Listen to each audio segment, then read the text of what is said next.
The Hidden Map of the Human Being. Introduction.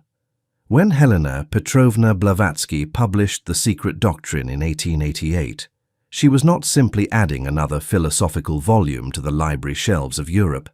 She was throwing a spark into a world that had nearly extinguished its memory of the soul's true powers. The late 19th century was an age of contrasts. On one hand, science was triumphant. Darwin's theory of evolution had reshaped biology. Electricity was beginning to illuminate cities, and the microscope and telescope promised to reveal every mystery of the natural world. On the other hand, something vital was missing.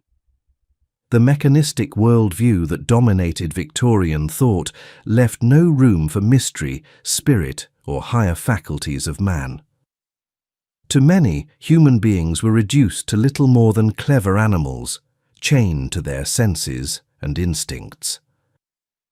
It was into this atmosphere that Blavatsky spoke with thunder. A Russian-born noblewoman turned world traveller, she had studied with mystics in India, sat with lamas in Tibet, and absorbed fragments of wisdom from esoteric schools long forgotten in the West. When she gathered these teachings into the foundation of the Theosophical Society, her claim was bold. Humanity is not what it seems. We are more than flesh, more than five senses, more than intellect. Hidden within us lie abilities so profound that ancient civilizations considered them divine, abilities that modern science had dismissed as superstition, yet which mystics across cultures preserved in secret. Blavatsky's writings were not meant to entertain. They were a challenge.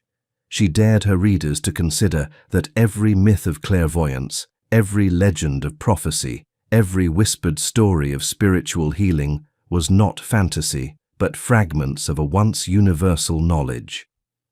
She declared that man is a sevenfold being, woven of visible and invisible layers, each holding faculties far beyond ordinary perception. To her, the human soul was a map of hidden continents, undiscovered not because they do not exist, but because we have forgotten how to travel to them. Imagine the shock of her Victorian audience. These were men and women trained to see the universe as a vast machine, governed by blind chance. Yet here was Blavatsky insisting that thought itself radiates power, that the human will can influence events at a distance, and that buried deep in our constitution are senses that perceive realities beyond the physical. To skeptics, she was a fraud. To the faithful, she was a heretic. But to seekers hungry for something beyond materialism, she was a revelation. She was not alone. Around her time, Western scholars were beginning to translate ancient Sanskrit texts like the Upanishads and the Bhagavad Gita, revealing to Europe that India had long spoken of subtle bodies, higher states of consciousness, and hidden faculties of the soul. Egyptian hieroglyphs were being decoded, showing rituals of transformation and initiations once performed in the temples. Even the Rosicrucians and Hermetic traditions of Europe hinted that humanity possessed powers slumbering within. Blavatsky did not invent this idea. She gathered it, gave it form, and declared it openly at a moment when the world was ready to hear. And yet, she warned that these faculties were not toys. They were not tricks to amuse, but sacred powers to be approached with reverence. Clairvoyance, telepathy, astral travel, the perception of subtle forces, these were not supernatural in her eyes, but perfectly natural, belonging to the higher planes of human existence. They are hidden not because they are unreal, but because humanity has not yet matured to use them wisely. In this sense, they are like seeds buried in the soil of the soul, dormant until the right season, awaiting cultivation by those who seek with purity of heart. Blavatsky knew she was reviving a dangerous memory. Civilizations fall when power is misused, and hidden faculties have often been corrupted by pride, greed, and domination. This is why mystery schools across history veiled their teachings in allegory, symbols, and secret rites. Egypt, India, Greece, Tibet all held lineages that taught the awakening of inner faculties only to those who had first mastered humility and self-discipline. The reason is simple. Without wisdom, hidden abilities can destroy rather than uplift. But Blavatsky believed the time had come to lift the veil. The 19th century, obsessed with material progress, had forgotten the inner world. She sought to remind humanity that we are not beggars in a mechanical universe. We are heirs to a spiritual kingdom within. Her voice was uncompromising. You are more than you think. You carry within you abilities that, if awakened, would transform your understanding of life, death, and the very fabric of reality. As we begin this journey, remember the historical weight of her words. She was not whispering into obscurity. She was igniting a movement. The Theosophical Society, founded in 1875 in New York, spread across continents, influencing poets, philosophers, artists, and even scientists who felt the emptiness of a purely material worldview. Figures from Gandhi to Yeats, from Kandinsky to Krishnamurti, drank from the well she opened. The ripples of her revelation are still with us today. And now, you are about to step into that stream. This audiobook is not merely about hidden abilities as curiosities. It is about reclaiming the deeper dimensions of what it means to be human. In the chapters ahead, we will explore clairvoyance, telepathy, the aura, astral travel, intuition, healing, prophecy, and the larger science of the soul. Not as fantasies, but as latent faculties Blavatsky believed belong to all of us. The question is not whether you possess them, you do. The question is whether you are willing to awaken them. Chapter 1. The Forgotten Heritage of the Soul. Within every human being lie hidden powers, abilities left undeveloped through ignorance or disbelief. Powers capable of lifting us to levels of understanding once thought impossible. In ancient times, people knew of these faculties. Over the centuries, they were pushed aside, ridiculed, or forgotten. Yet today, science itself is beginning to acknowledge what the ancients already understood, that we are far more than we appear to be. Helena Blavatsky insisted that what we dismiss as myth was once the common heritage of humanity. She claimed that behind every ancient civilization, Egypt, India, Chaldea, Greece, there existed schools of wisdom whose primary purpose was to protect and transmit knowledge of hidden abilities. What you and I call extraordinary today was, in their eyes, simply the natural flowering of the soul. But something happened. Humanity forgot. Or perhaps more accurately, humanity was forced to forget.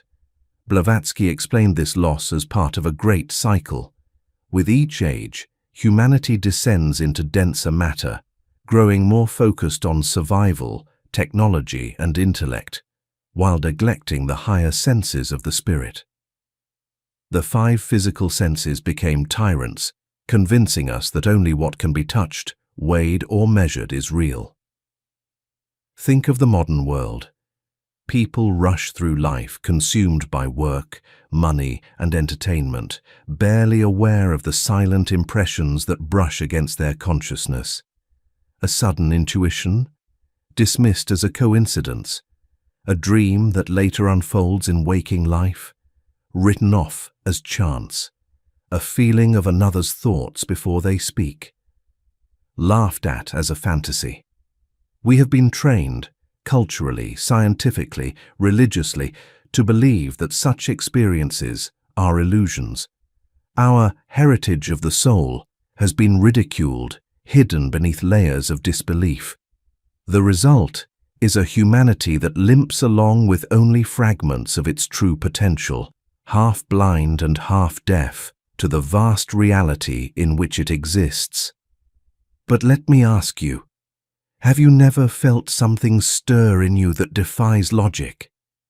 A shiver that came before an accident, as if your body already knew. A voice within that urged you to turn down a street, only to discover you avoided danger. The sense that your thoughts reached someone far away and they suddenly called or wrote to you. Blavatsky would say, "These are not accidents, they are remnants. They are the echoes of abilities that once flourished openly. You and I still taste them in fleeting moments, like a language we once knew fluently, but can now only half remember." This is why her message struck so deeply in the hearts of seekers. She was not offering novelties. She was pointing to experiences that every soul has brushed against, moments that remind us there is more within us than society dares to admit. Blavatsky's remedy was not to convince people to believe in hidden abilities, but to remind them to remember. She taught that humanity is a sevenfold being: body, vitality, emotion, thought, will, intuition, and spirit. The lower four bind us to material existence, but the higher three contain faculties that border on the divine. To awaken them requires no supernatural intervention, only discipline, inner purity, and a willingness to shift attention from the noise of the outer world to the silence of the inner. The reason they are hidden is not because they are unnatural, but because they require a different kind of perception, a different lens of consciousness. Think of a radio. Countless frequencies exist in the room where you sit right now, but unless you tune the receiver, you hear nothing. Similarly, hidden abilities are not absent. Your soul is simply not yet tuned to receive them. Blavatsky urged her students to understand this. You are not weak, you are not limited, you are a vast being temporarily asleep.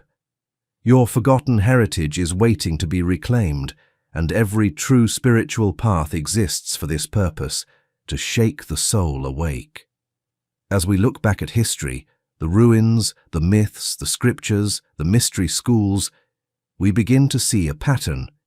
Humanity once walked with powers we now call supernatural. They were not lost forever.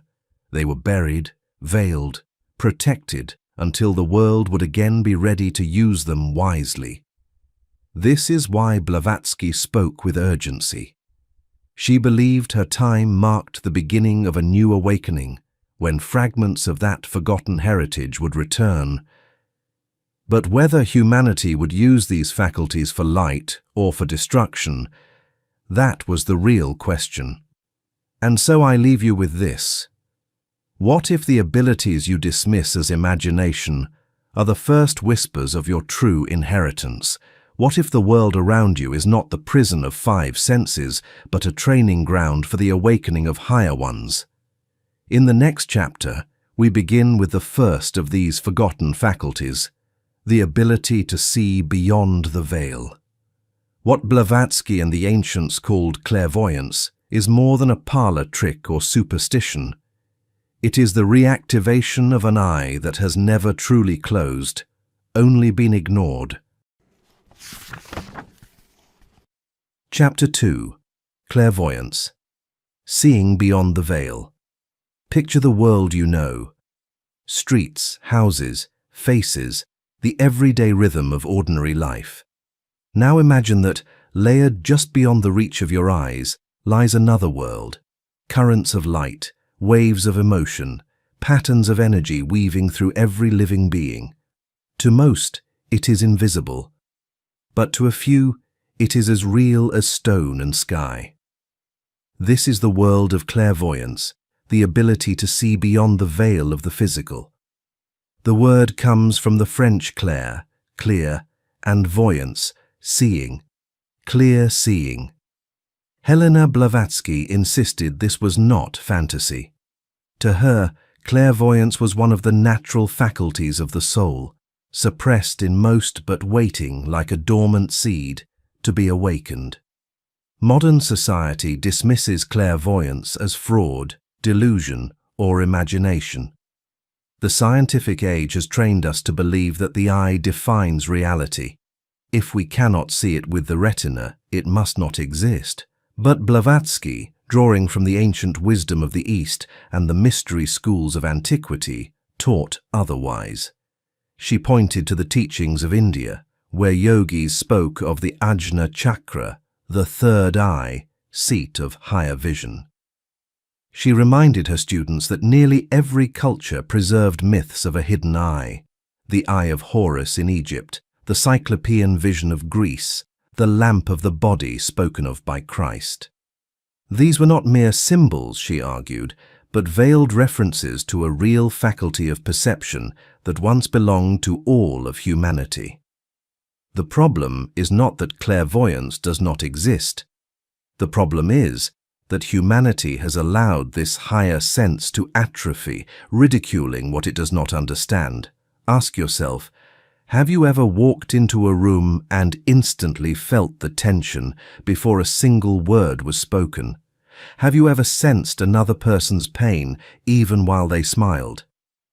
Have you ever dreamed of a place you had never seen, only to recognize it later in waking life?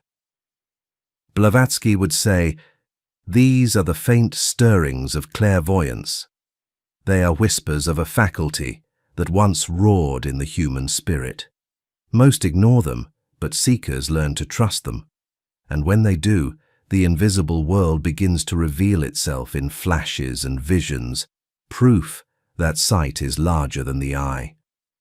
In The Secret Doctrine, Blavatsky explained that clairvoyance is not supernatural. It belongs to what she called the astral senses, subtle organs of perception existing in finer bodies that interpenetrate the physical. Just as you possess ears to hear sound and eyes to see light, so too you possess hidden senses capable of perceiving thoughts, emotions, energies, and even forms that exist beyond the physical dimension. Clairvoyance, then, is not about developing something new. It is about remembering what is already yours. The key, Blavatsky said, is attention. Just as the musician trains the ear to distinguish harmonies, or the astronomer trains the eye to trace stars, so too the seeker trains the soul to notice impressions that the untrained dismiss as fantasy. Ancient initiates practiced meditation, visualization, and ritual purification not as superstition, but as tools to refine perception. By quieting the restless mind, they created space for the subtle world to become visible. Think of it like tuning a lens. A camera with the wrong focus sees only blur, but adjust it slightly, and a hidden world springs into clarity. Clairvoyance is the soul's lens, waiting to be adjusted. The veil between worlds is thinner than you imagine. Every intuition, every sudden image in the mind's eye, every vivid dream may be the beginning of sight beyond the physical. Blavatsky warned that this power, like all hidden abilities, must be approached with humility. To see beyond the veil is not entertainment. It is a responsibility.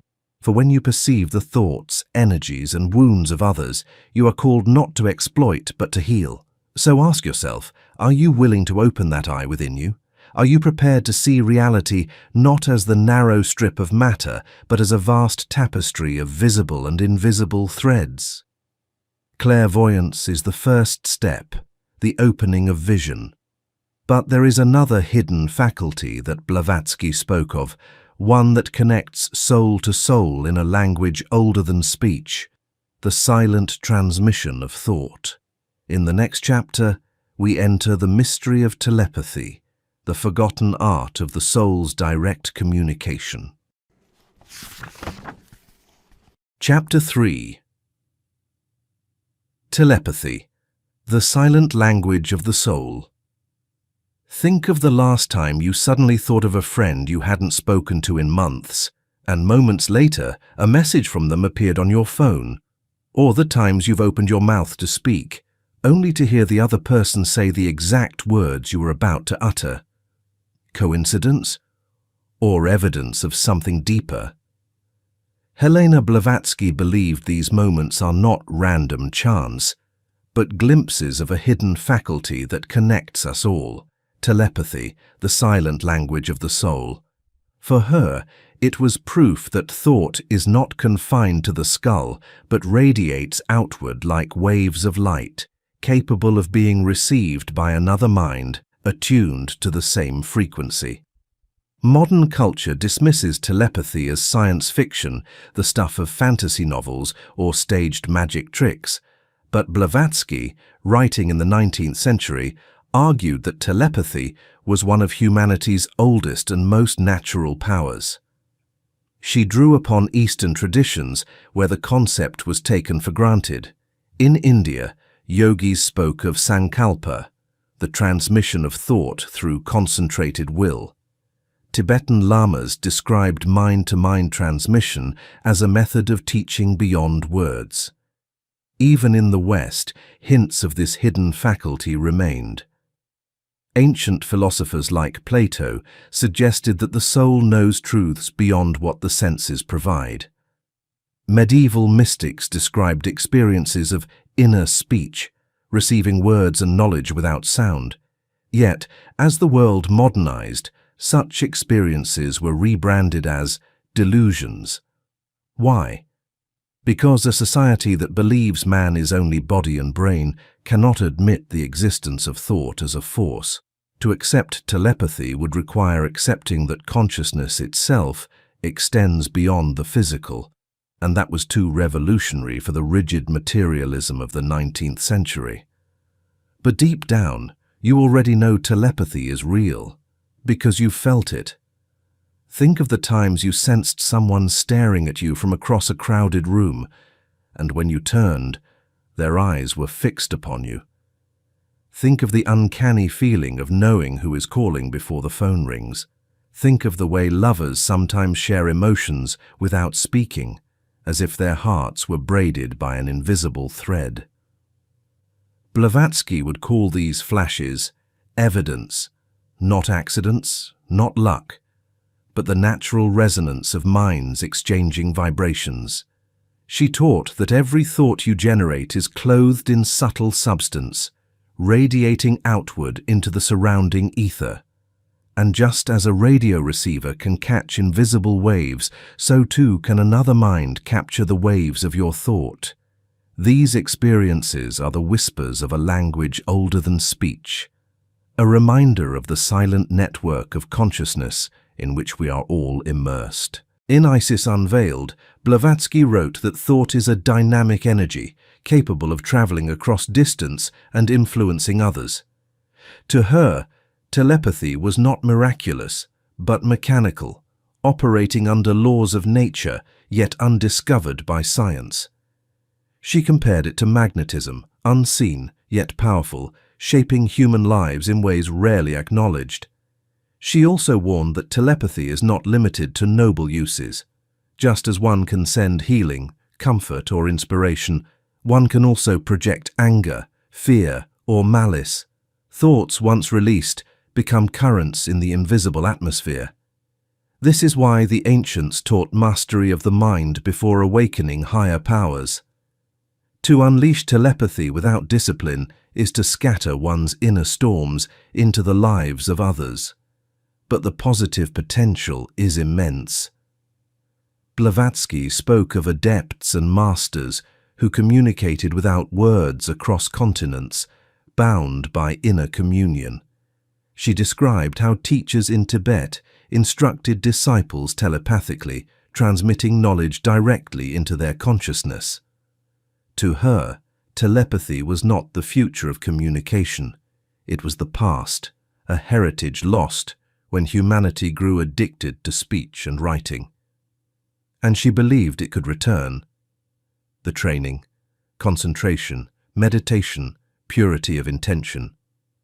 By stilling the mind, focusing the will, and aligning the emotions, one becomes a clearer transmitter and receiver of thought. The silent language of the soul awakens when noise is silenced. So consider this. Every time you think of someone with love, encouragement, or hope, you may already be sending them a blessing they can feel, even if they never hear your words. Every time you sink into resentment, envy, or hatred, you may be wounding not only yourself, but also those who unconsciously receive your vibration. Blavatsky insisted that humanity is one body of consciousness, and telepathy is its nervous system. To rediscover it is to remember that we are never truly separate, never truly isolated. The next time you feel that uncanny spark of knowing, before the call, before the words, before the meeting, don't dismiss it. Recognize it as the soul speaking in its native tongue, a language we all once spoke fluently. If telepathy reveals that thoughts travel, then the next hidden ability reveals that thoughts are visible. Blavatsky taught that every human being shines with an invisible radiance, an energy field shaped by their inner life. In the next chapter, we step into the mystery of the aura, your living, luminous atmosphere. Chapter 4. The aura, your invisible radiance. Have you ever walked into a room and felt, without knowing why, that someone was angry, even though they hadn't spoken a word, or felt instantly at peace in the presence of another, as if their very nearness calmed your soul? This is the subtle language of the aura. Blavatsky taught that every human being is surrounded by a luminous atmosphere, an invisible radiance that reveals more about us than our words or actions ever could. To those with heightened vision, thoughts appear as colors, emotions as waves of light, and the soul itself as a living field extending beyond the skin. You are more than a body. You are a beacon, constantly shining the truth of who you are. Yet here is the tragedy. Most of humanity lives unaware of this radiance. The modern mind, bound to microscopes and telescopes, has little room for what cannot be measured. Science will admit the spectrum of light extends beyond the visible, but it dismisses the idea that human beings glow with unseen force. Blavatsky defied this narrow view. She described the aura as part of the subtle body, an energetic garment woven from vitality, thought, and desire. It was not invention, it was synthesis, drawn from sources as old as Vedic teachings, as mystical as Kabbalah, and as symbolic as Christian iconography. The halos painted around saints were not artistic metaphors, she claimed, but echoes of what seers once perceived with clarity. The problem is not that the aura does not exist. The problem is that humanity has forgotten how to perceive it. In doing so, we ignore a vast dimension of communication and health that silently shapes our lives. Think of it in your own experience. Have you ever said, "I just don't like their energy," or described someone as radiant, magnetic, or draining? These are not figures of speech. They are unconscious acknowledgements of the aura. When you sense someone's presence before you see them, when you feel uplifted by a friend's nearness or exhausted after a toxic encounter, you are responding to their field. Every thought you entertain, every emotion you indulge, every intention you cultivate colors your radiance. Blavatsky compared it to a canvas constantly being painted by your inner life. If you've ever noticed how children, animals, or sensitive souls react instantly to strangers, sometimes with joy, sometimes with fear, you've witnessed the aura in action. Their undeveloped rational minds do not interfere with the instinctive perception of radiance. The truth is, you already perceive auras every day, though unconsciously. Blavatsky explained that the aura is layered, reflecting different aspects of human nature. The vital aura, an energy field drawn from prana, the universal life force, glows faintly around the body. The emotional aura, shifting like the weather, is colored by passions and moods. The mental aura, radiant with thought, sends currents outward like beams of light. The spiritual aura, faint in most, but brilliant in the awakened, the true garment of the soul. She taught that learning to perceive the aura is less about acquiring a new sense and more about refining the ones we already possess. The eyes, when relaxed and trained, begin to notice subtle glows around objects. But even more important than sight is sensitivity, the quiet attunement of the nervous system that allows impressions of others' fields to register. And this is not merely curiosity. To Blavatsky, the aura was the key to healing. She wrote of adepts who could strengthen another's aura by directing currents of will and love, restoring vitality where illness had torn holes. She warned, too, of the danger of negative thoughts, which poison not only one's own radiance, but also the atmosphere shared with others. Imagine what it means. You are never neutral. Every thought, every feeling, every hidden intention becomes part of the invisible garment you wear. You broadcast your inner state to the world, whether you wish to or not. So the next time you feel drained in someone's presence or inexplicably lifted by another, remember, you are not imagining it. You are perceiving the aura, the silent testimony of the soul. Blavatsky urged her students to take this truth seriously. Guard your thoughts, purify your emotions, align your intentions. For your aura is not only your shield, but also your gift to the world. The energy you radiate is the atmosphere in which others must breathe. The forgotten truth is simple. You are luminous. Your life force is not confined to your body. It spills into the world, shaping the unseen environment around you. And just as you are influenced by others, you too leave a trail of radiance in every space you enter. If the aura reveals that thought and emotion shine outward, the next hidden faculty shows us that the soul itself is capable of stepping beyond the body. In the following chapter, we will explore astral travel, the ancient art of crossing invisible worlds. Chapter 5. Astral Travel, Crossing Invisible Worlds.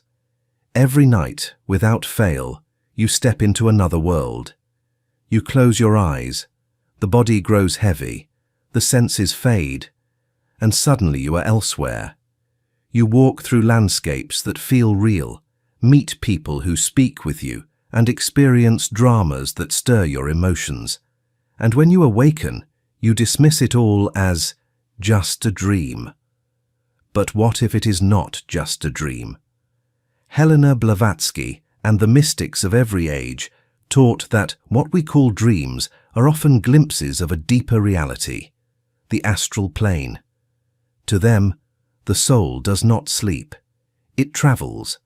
The body rests, but the subtle self, clothed in a finer vehicle, slips free and moves through invisible realms as real as the physical. This is astral travel, the crossing of invisible worlds. Modern thought has imprisoned us in the body. Science says consciousness is nothing more than brain activity, so when the brain sleeps, it hallucinates. That, they say, explains your dreams. But Blavatsky, following ancient wisdom, declared this explanation shallow. The ancients believed man is layered, body, soul, and spirit interwoven. At death, these layers separate, but in sleep they temporarily loosen. The astral body, a subtle duplicate of the physical, can slip beyond material limits while remaining tethered by what the mystics called the silver cord. The problem is that we have been taught to mistrust these experiences. We laugh off dreams that later come true. We bury stories of floating above our bodies, of traveling to distant places, of meeting the dead. The rational mind dismisses what the soul remembers. And so humanity lives confined to a single world, blind to the vast geography of existence. But let me ask you, have you never had a dream so vivid it felt more real than waking life? Have you never awakened with knowledge you could not have learned, or clarity about a problem that had seemed unsolvable? Have you never felt yourself drifting above your body, watching yourself sleep? These are not accidents, they are doorways. Blavatsky wrote of adepts who could control this faculty, projecting their astral forms at will, appearing to disciples across oceans. She herself was accused and sometimes praised for such feats. In India, Tibet, and Egypt, astral travel was not fantasy but training. Initiates were taught to navigate these realms consciously, to gather wisdom, and to test their strength against the illusions of the astral world. And in your own quiet moments, you have already touched this hidden faculty. You may not control it, but your soul remembers. Blavatsky described the astral plane as a mirror world. It reflects the physical, but it also contains realms shaped by thought and emotion. It is here that dream symbols live, where desires and fears weave landscapes, where souls wander between lives. Astral travel, then, is not just sightseeing in invisible worlds. It is the exploration of consciousness itself. Every time you dream, you are dipping into this ocean. Most drift unconscious, carried by currents of emotion and memory. But with discipline, one can awaken within the dream, steer the journey, and enter the astral realms with awareness. The practices are ancient: meditation to still the mind, visualization to strengthen the inner senses, and intention set before sleep. The Tibetans taught dream yoga, becoming lucid in the dream to train for awakening after death. Western esotericists spoke of soul flight, and shamans described journeys into other realms for healing and knowledge. Blavatsky urged her students not to seek astral travel for curiosity or amusement, but for growth. The astral plane is filled not only with beauty, but also with illusion. It can deceive the unwary, trapping them in fantasies. The true adept learns to pass through it toward higher planes, using the astral as a bridge, not a playground. So consider this. Tonight, when you close your eyes, you may again step into those invisible worlds. The question is not whether you will travel. You already do. The question is whether you will awaken within the journey. Blavatsky's message is clear. The soul is not chained to the body. You are a traveler, a wanderer of worlds, clothed in light finer than flesh. Astral travel is not escape. It is remembrance, proof that your true home is larger than this single plane of existence. The ancients knew this. They built temples as maps of the cosmos, guiding the initiate through realms within and beyond. They trained disciples to leave the body so that death itself would hold no terror. And you too carry this heritage. Your nightly voyages are reminders that you are more than matter. If astral travel reveals that the soul can move beyond the body, then the next hidden ability reveals the compass that guides those journeys. Intuition. Blavatsky taught that intuition is not guesswork, but the higher voice of the soul, memory of the eternal self breaking through. In the next chapter, we uncover intuition, the voice of the higher self. Chapter 6. Intuition, the voice of the higher self. There is a voice within you that does not speak in words. It does not argue, it does not shout, it does not reason. It arrives like a sudden knowing, quiet, immediate, undeniable. It whispers, "Turn left instead of right." It says, "This person can be trusted, this one cannot." It reveals, "This choice will bring peace, that one will lead to sorrow." We call it intuition. Blavatsky called it something deeper, the voice of the higher self breaking through the noise of the lower mind. To her, intuition was not mere guesswork or instinct. It was a faculty of direct knowledge, the memory of the soul itself. Yet modern culture mistrusts intuition. We are trained to worship logic, to demand evidence, to weigh pros and cons endlessly. We are taught that knowledge must come through books, through instruments, through statistics. And while reason has its place, Blavatsky warned that when intellect becomes the sole authority, it blinds us to a higher guidance that is already present within. The problem is not that intuition has vanished. It is that humanity drowns it beneath noise, the chatter of the mind, the flood of distractions, the endless clamor of the senses. What should be the compass of the soul is treated as superstition, as a hunch to be ignored. And so we stumble, guided by half-truths, when a deeper wisdom waits within us. Think back to your own life. Have you ever ignored that quiet inner nudge, only to regret it later?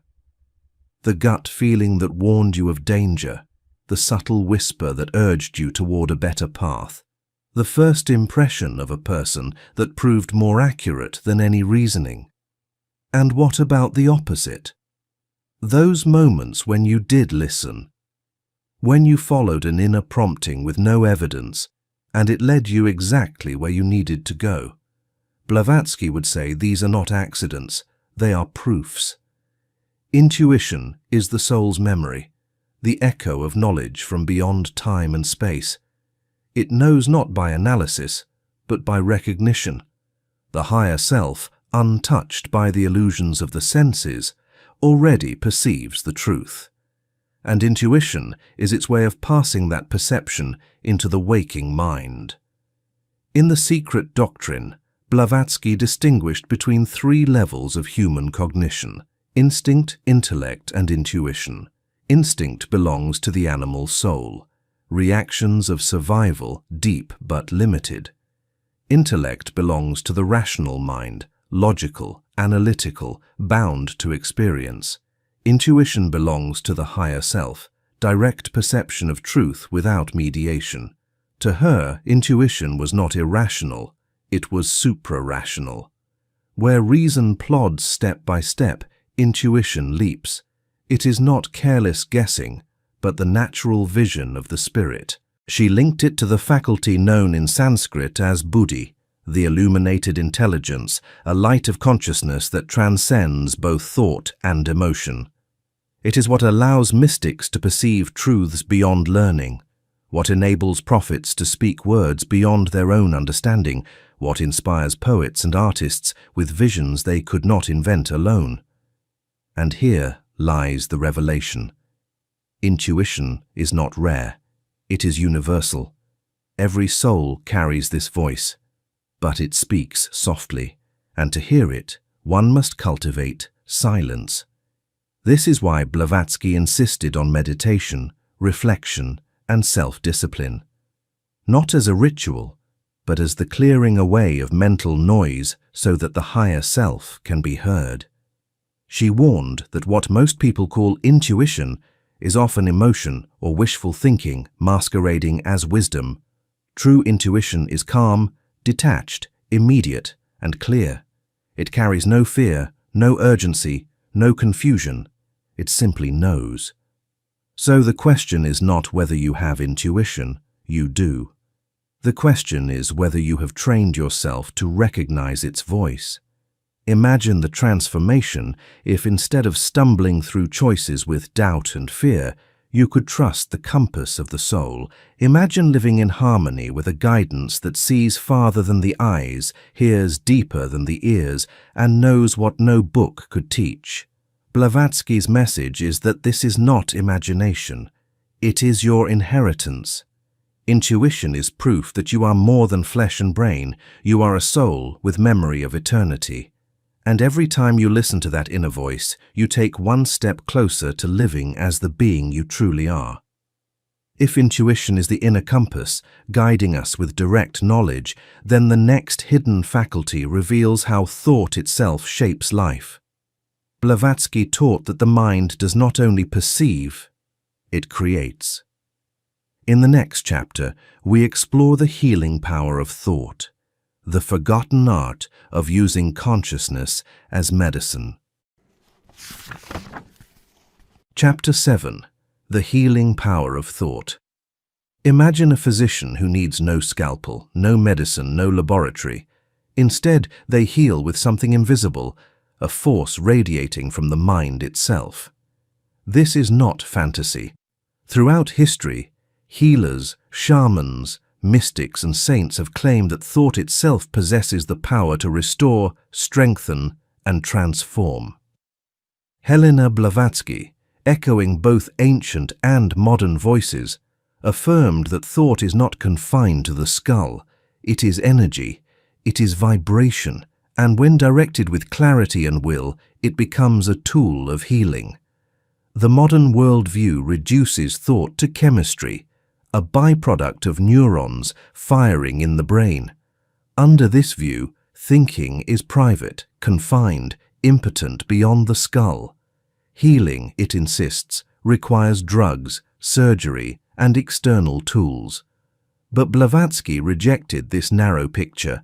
She argued that thought, like electricity or magnetism, radiates outward, shaping not only the atmosphere around us but also the condition of our bodies.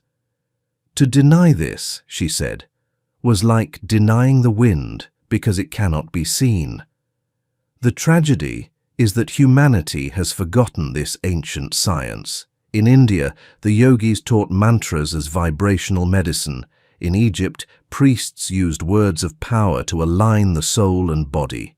In Greece, philosophers spoke of harmony as health and dissonance as disease. Even in Christian tradition, prayer and blessing were seen as currents of healing force. Yet in the modern age, such truths were relegated to superstition. But ask yourself, have you not felt it already? Have you ever noticed how being in the presence of a calm, loving person seems to ease your own anxiety, as if their very being soothed your nervous system? Or how the anger of another can make your stomach churn, your pulse rise, your body weaken?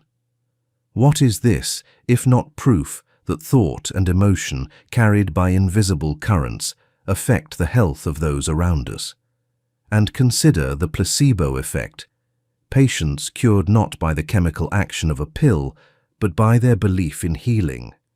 Even science admits the mind can summon health where none was expected. Blavatsky would argue this is not an anomaly, but evidence of a universal law. Thought shapes matter, consciousness influences form. In Isis Unveiled and the Secret Doctrine, Blavatsky described thought as a force subtler than electricity, yet more powerful, because it originates in consciousness itself. She compared it to magnetism. The human will charges thought with direction, sending it into the ether where it influences body, environment, and others. She wrote of adepts who could project healing currents, strengthening another's aura, repairing the vital body, and aligning energies distorted by disease. But she warned, this power is not mechanical. It depends on the purity of intention, the clarity of mind, and the harmony with spiritual law. To heal through thought requires more than desire. It requires alignment with the higher self. For ordinary seekers, the first step is simple awareness. Realize that every thought you think impresses itself upon your own body. Anger corrodes, fear weakens, despair dims vitality. Gratitude strengthens, love harmonizes, hope restores. To cultivate healing, one must begin the work upon oneself. Blavatsky suggested practices that mirror both Eastern and Western traditions. Meditation to steady the mind, visualization to direct intention, and prayer to connect with a higher power. The principle is the same across cultures. Focus the mind, charge it with love, and release it as a current of healing. She also pointed to the hidden responsibility of thought. Every negative judgment you brood upon, every resentment you project, every envy you indulge is not harmless. It is energy, radiating into the world, injuring both yourself and others. The first step in becoming a healer, then, is mastering the inner climate of your thoughts.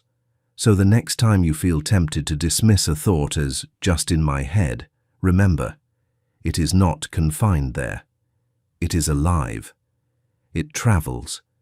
It creates. Blavatsky's message is sobering and empowering. You are always influencing yourself and others, whether you mean to or not. The question is not whether your thoughts have power. They do. The question is whether you will use that power consciously as an agent of harmony or unconsciously as a source of harm. Imagine the transformation if humanity remembered this truth. Hospitals and temples alike would be places where science and spirit worked together, where the surgeon's knife and the healer's thought complemented one another. Every individual would become a guardian of their own inner climate, knowing that peace of mind is medicine not only for the soul, but for the body itself. You carry within you the seeds of healing. They are not foreign, not external, not purchased from another. They are the natural radiance of your thought, waiting to be aligned with love, clarity, and will. If thought can heal the body, can it also pierce the veil of time? Blavatsky believed so. In the next chapter, we turn to another hidden faculty, prophecy and premonition, the soul's ability to glimpse the future before it arrives.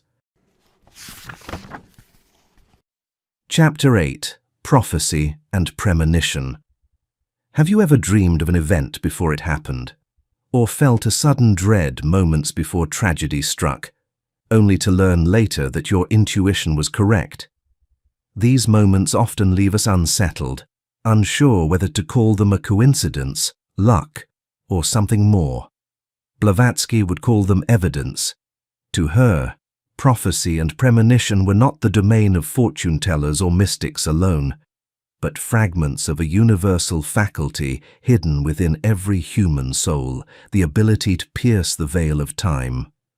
For Blavatsky, time was not a straight line, but a vast ocean. Past, present, and future exist together in the deeper layers of reality. Prophecy is not seeing the future as if predicting an event that doesn't yet exist.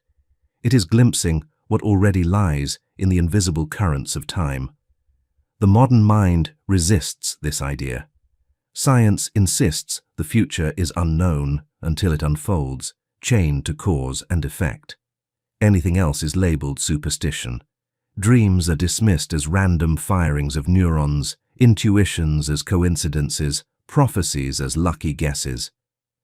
But humanity has never truly believed this reduction. Across cultures, prophetic dreams and visions are recorded in scripture, history, and myth. Pharaohs of Egypt relied on seers. The Greeks consulted the oracle at Delphi. The Hebrew prophets filled entire books with visions of things yet to come. Even in modern times, countless ordinary people testify to uncanny premonitions, warnings that save lives, insights that guide choices.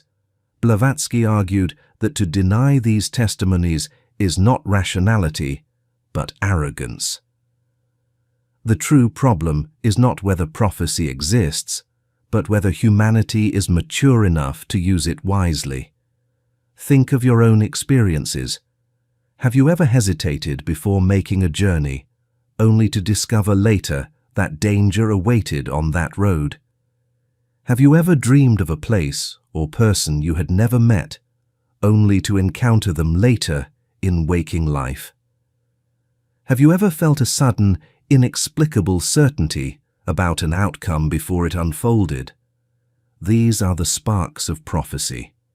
They are the echoes of a faculty that transcends ordinary perception. They may not come on command, but they remind us that the soul is not trapped in linear time. Part of you already stands beyond the present moment, perceiving possibilities that your waking mind cannot. Blavatsky often referred to this faculty as the work of the higher consciousness. Just as intuition speaks with sudden clarity, prophecy reveals through images, dreams, and impressions. To her, these were not supernatural gifts, but natural senses of the soul, dulled by neglect and disbelief. In The Secret Doctrine, Blavatsky described the universe as layered in planes, each with its own laws. The astral plane, where thoughts, desires, and archetypes live, also holds the reflections of events not yet unfolded in the physical.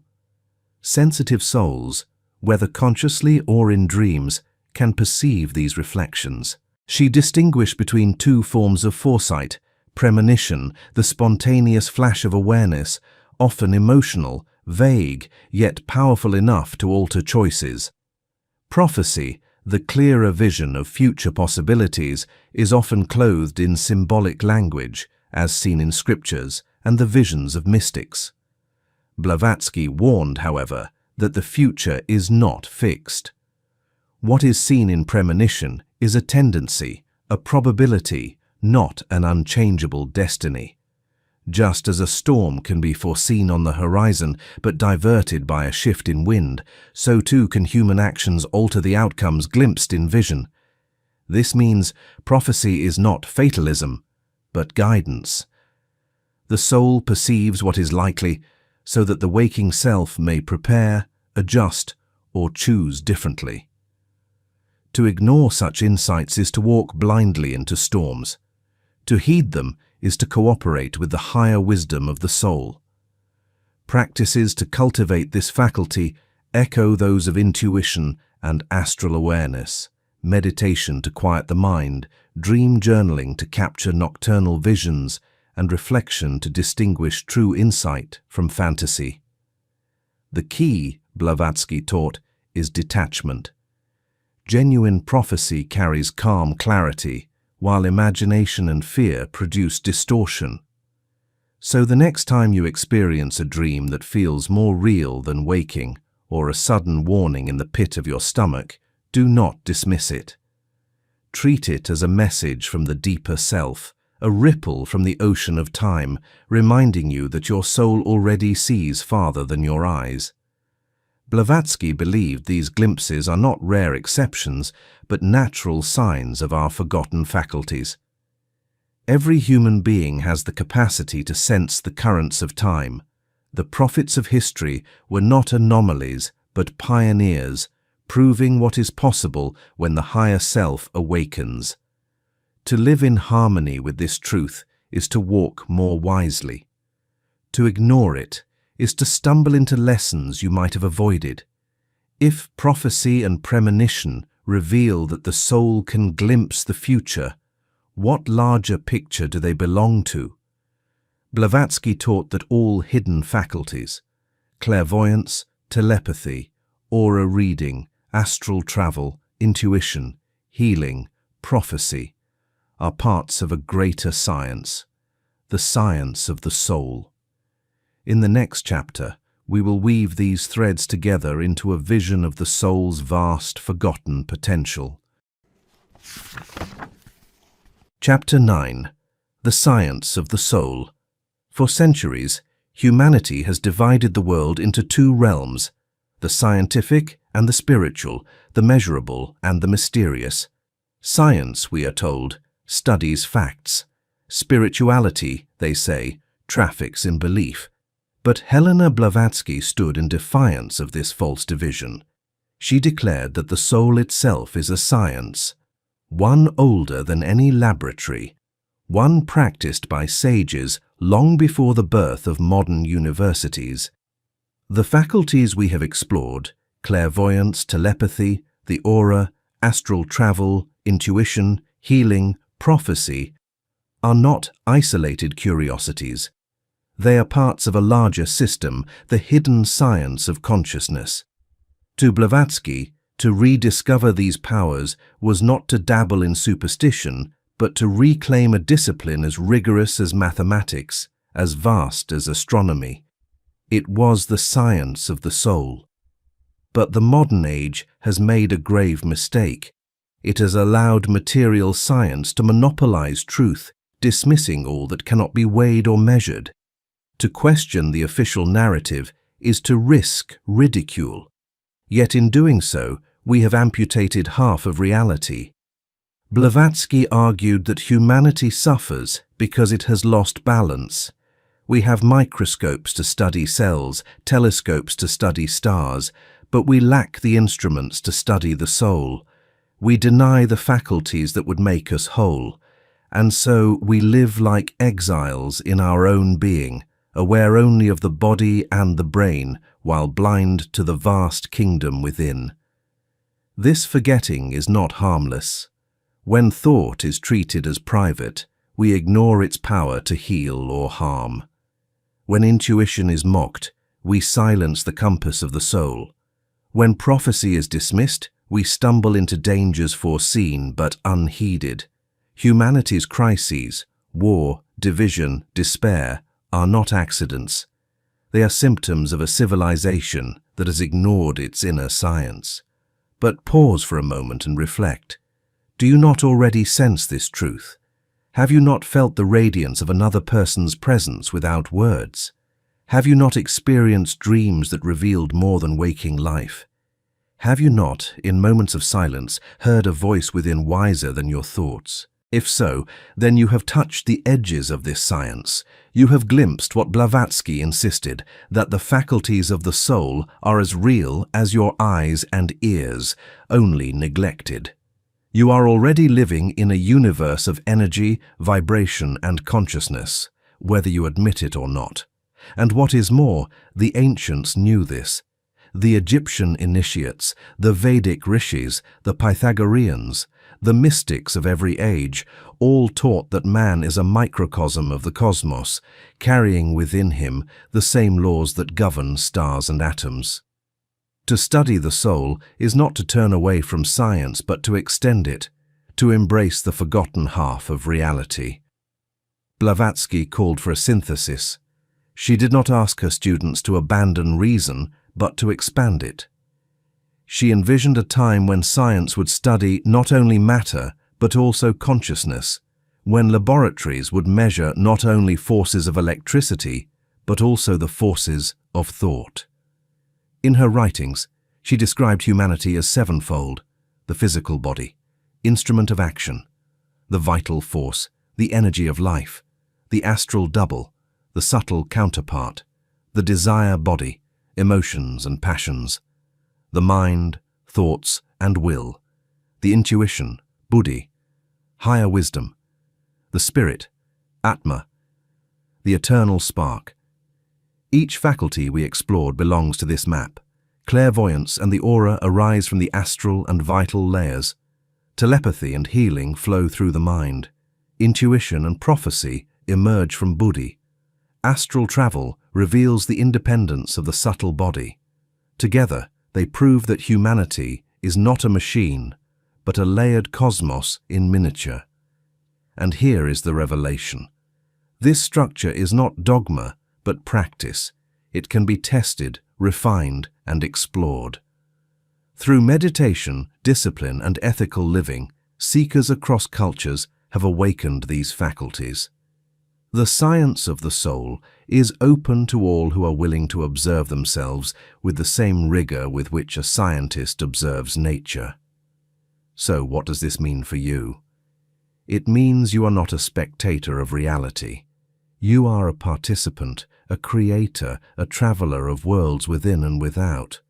The science of the soul reveals that your thoughts radiate, your emotions color your aura, your intuition guides you, your dreams open doors, and your spirit connects to eternity.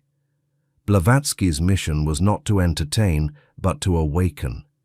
She wanted you to remember that you are more than a body in time. You are a soul with faculties beyond measure. To deny this is to live half asleep. To embrace it is to step into the fullness of what it means to be human. The question then is simple. Will you continue to live as though you are only flesh and brain, or will you reclaim the hidden science within you? We have walked through hidden abilities, sight beyond sight, speech without words, radiance of the aura, journeys of the astral body, the voice of intuition, the healing power of thought, glimpses of time itself, and seen how they form a greater whole, the science of the soul. But the journey is not complete. In the final epilogue, we return to the heart of Blavatsky's message, that these abilities are not privileges of the few, but the birthright of all humanity. Epilogue: Reclaiming the Forgotten Powers. Imagine standing at the edge of a vast ocean. Behind you lies the familiar land of daily life, routine, labor, distraction. Before you stretches a horizon that seems infinite, shimmering with possibilities. Most turn their backs, content with the little strip of land they know. But a few dare to face the waters, to set sail into the unknown. Blavatsky's call was simple, yet revolutionary. Humanity must turn again toward that ocean. We must reclaim what has been forgotten, the hidden powers that sleep within the soul. These are not privileges of mystics or saints alone. They are your birthright. For centuries, civilization has trained us to forget. Education teaches facts, but neglects wisdom. Religion offers ritual, but conceals inner science. Science itself, in its materialist obsession, has dismissed the invisible as unreal. The result is a humanity estranged from itself. A species that has conquered the atom, but not its own mind, that has mapped the stars, but not the soul, that lives in dazzling technological progress, while suffering despair, loneliness, and division. Blavatsky warned that this forgetfulness is dangerous. To live without awareness of our hidden faculties is to misuse them unconsciously. Our thoughts radiate whether we know it or not. Our intuition whispers whether we listen or not. Our dreams carry messages whether we honor them or not. The problem is not absence, but ignorance. But deep down, you know this. You have felt the sudden intuition that saved you from harm. You have sensed the energy of another before they spoke. You have dreamed of places you had never seen, only to meet them later. You have felt healed or wounded by the presence of others. These are not accidents. They are reminders. Every soul carries fragments of its forgotten inheritance, flickers of light through the cracks of forgetfulness. Ask yourself, how many times have you dismissed your inner knowing only to regret it later? How many times have you silenced the very faculty that could have guided you? These moments are evidence that Blavatsky was right. You are not limited to 5 senses. You are a multi-layered being, asleep to your own vastness. Reclaiming these powers is not about spectacle. It is not about proving yourself to others, nor collecting abilities like trophies. It is about awakening to who you already are. Blavatsky and the traditions she drew from gave the same instruction. Begin within. Quiet the mind through meditation. Refine the emotions through discipline and compassion. Purify the intentions through alignment with truth. As you do, the hidden faculties stir. Clairvoyance sharpens, telepathy awakens, the aura becomes visible, dreams deepen, intuition strengthens, thought heals, prophecy unfolds. This is not fantasy. It is a path, a science, a discipline. The same way you learn to play music or study mathematics or train the body, you can cultivate the science of the soul. The difference is that the classroom is your own inner world and the teacher is your higher self. Above all, Blavatsky urged humility. These powers are dangerous if misused. To awaken them without wisdom is to risk illusion, pride, or harm.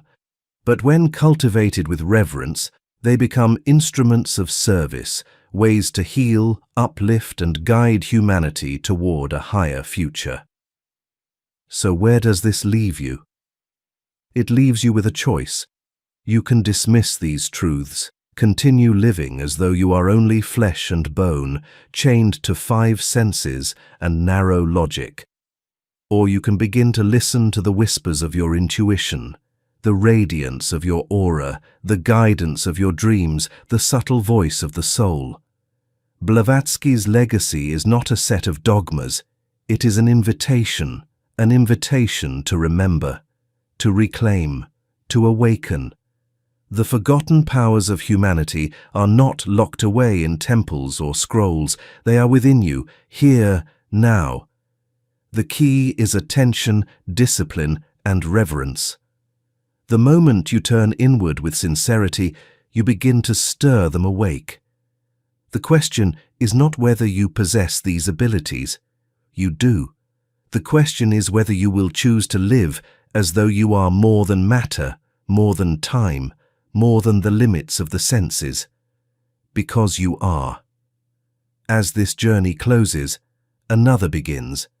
The powers we have explored are not ends in themselves, but doorways into a greater truth, that humanity is divine in essence, infinite in destiny, and luminous in potential. Blavatsky's warning still rings. There is no religion higher than truth. And truth is this: you are far more than you have been told. The forgotten powers are waiting. The soul remembers. The only question is whether you will listen